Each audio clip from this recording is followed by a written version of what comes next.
ጌታ ይመስገን ዘመኑ አልቋል ብሎ ከዘፍጥረት ራእይ መጽሐፍ ቅዱስ ይናገራል። ማቴዎስ ደግሞ በግልጥ መንገድ ጽፎልናል። ጌታ ለዘላለም ይባረክ። ማቴዎስ በምዕራፍ 24 ላይ ይሄንን ቃል በደንብ አድርጎ ነግሮናልና ኢየሱስ ክርስቶስ ይሄንን ለትምህርታችን አስቀምጦታል። በምሳሌ ተቀምጦልናል። እግዚአብሔር መልካም ነው። እግዚአብሔር እንግዲህ ለልጆቹ በዘመናት መካከል የሚራራ አምላክ ነው፣ የሚያግዝ አምላክ ነው፣ የሚረዳ አምላክ ነው፣ አቅም የሚሆን አምላክ ነው። እግዚአብሔር አምላክ መልካም ነው። ስለዚህ መልካም የሆነ አምላክ መልካም የሆነውን ነገር ለልጆቹ ሁሌ ያደርጋልና ባለቀ ዘመን ላይ ያለ ደግሞ ትውልድ አይቀልድም። ባለቀ ዘመን ላይ ያለ ትውልድ አያሾፍም፣ ይጸልያል። ባለቀ ዘመን ላይ ያለ ትውልድ ተንኮል አይሰራም፣ በእግዚአብሔር ቤት ይቀመጣል፣ የእግዚአብሔርን ቃል ያገለግላልና መጽሐፍ ቅዱስ ይሄንን ይነግረናል። ኢየሱስም ከመቅደስ ወጥቶ ሄደ። ደቀ መዛሙርቱንም የመቅደሱንም ግንቦችም ሲያዩ ቀረቡና ኢየሱስ ግን መልሶ ይህ ሁሉ ሲሆን ታያላችሁ አላቸው። እውነት እውነት እላችኋለሁ ድንጋይ በድንጋይ ላይ ሳይፈርስም በዚህ አይቀርም አላቸው።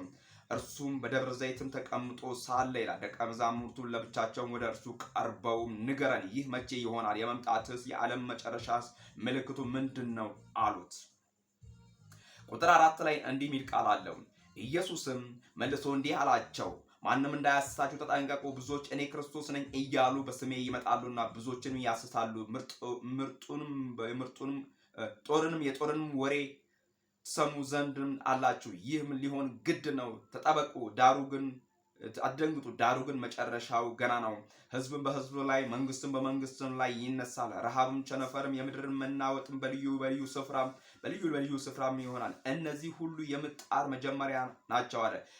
ቁጥር 9 ላይ በዚያን ጊዜ ለመከራም አሳልፈው ይሰጧቸዋል፣ ይገድሉማቸዋል። ስለ ስሜ በአሕዛብ ሁሉ የተጠላችሁ ትሆናላችሁ። በዚያን ጊዜ ብዙዎች ይሰናከላሉ፣ እርስ በርሳቸውም አሳልፈው ይሰጣጣሉ፣ እርስ በርሳቸውም ይሰጣጣሉ። ቁጥር 11 ላይ እንዲህ የሚል ቃል አለ።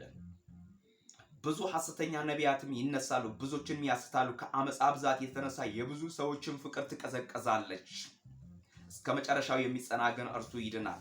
ቁጥር 14 ላይ ለአሕዛብ ሁሉ ምስክር እንዲሆንም ይህ የመንግስት ወንጌልን በዓለም ይሰበካል፣ በዚያን ጊዜ መጨረሻው ይመጣልና።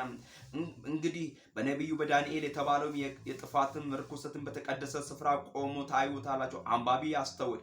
ቁጥር 16 ላይ በዚያን ጊዜ በይሁዳ ያሉትም ወደ ተራራ ይሹ፣ በሰገነትም ያሉ በቤትም ያለውን ሊወስዱ አይውረዱ፣ በእርሻ ያሉትም ልብስን ይወስዱ ዘንድ ወደ ኋላ አይመለሱ።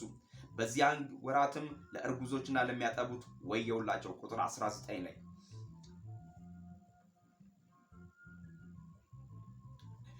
ቁጥር 20 ላይ ነገር ግን ሽሽታችሁ በክረምት ወይም በሰንበት እንዳይሆን ጸልዩ። በዚያን ጊዜ ከዓለም መጀመሪያ እስከ ዛሬ ድረስም ያልሆነ እንዲሁም ከቶ የማይታይ ታላቅ መከራ ይሆናልና። ከነዚህ ቀኖችም ባያጥሩ ስጋ የለበሰ ሁሉ ባልዳነ ነበር። ነገር ግን እነዚህ ቀኖችም ስለተመረጡ ሰዎችም ያጥራሉ። በዚያን ጊዜ ማንም እነሆ ክርስቶስ ከዚህ አለ ወይም ከዚህ አለ ቢላችሁ አትመኑ። ሐሰተኛ ክርስቶስ ሐሰተኛ ነቢያትም ይነሳሉ፣ ቢቻላቸው የተመረጡትን እንኳን እስኪያስቱ ድረስም ታላላቆችን ምልክቶችን ድንቆችን ያሳያሉ። እነሆ አስቀድሜ ነግሬያችኋለሁ።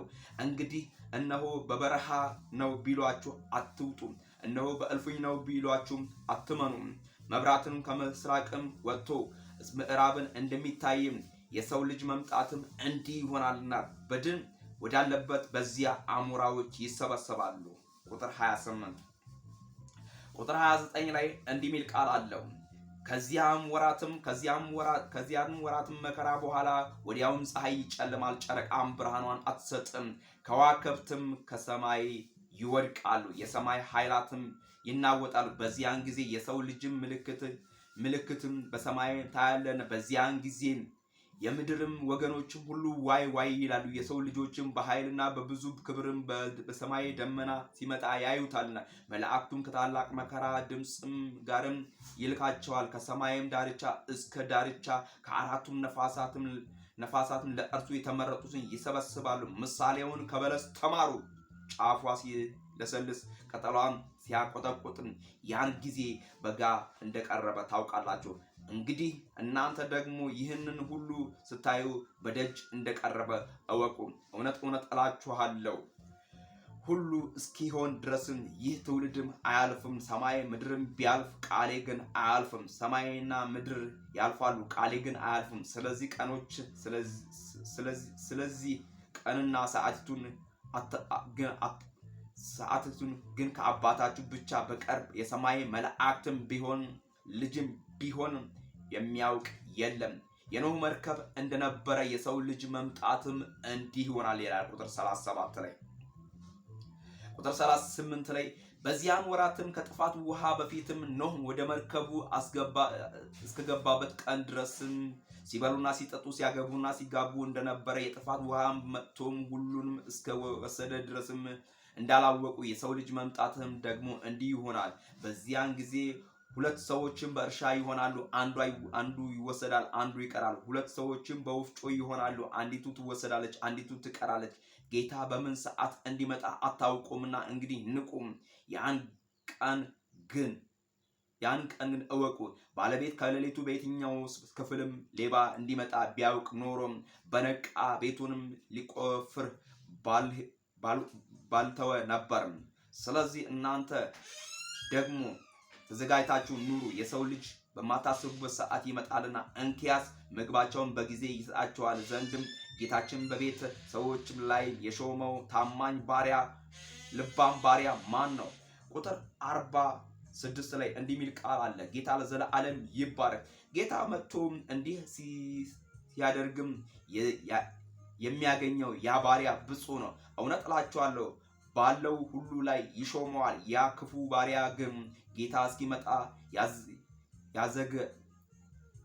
ያዘገያል ብሎ በልቡ ያስባልና ባሮችም ሊመታ ቢጀምርም